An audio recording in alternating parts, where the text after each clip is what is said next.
So I'm mostly done with this intake swap on the 96 Thunderbird, and it has been an overall success. The one thing I haven't worked out yet was the new style bracket, which goes onto a different style alternator that I don't have purchased yet.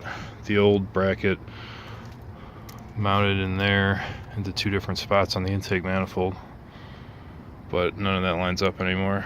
Also, the height of the throttle body and the overall height of where everything sits is about an inch higher, and basically I had to do some splicing with some of the wiring to make it reach to the injectors over here.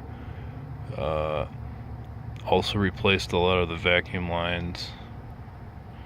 This mess back here is probably the most sloppy part of the whole thing. There's a steel zip tie supporting the heater line as well as this little box.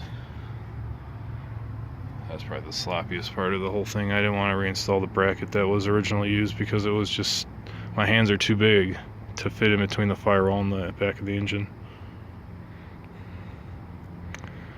There was a piece of a plastic clip like this that fell into one of the intake ports, so I put it all back together, started it up, and then it failed, and it was like clicking, and I only ran it for 5 seconds and it was clicking like crazy, and I took it all back apart again and then stuck a vacuum down the intake ports and sucked it out of there.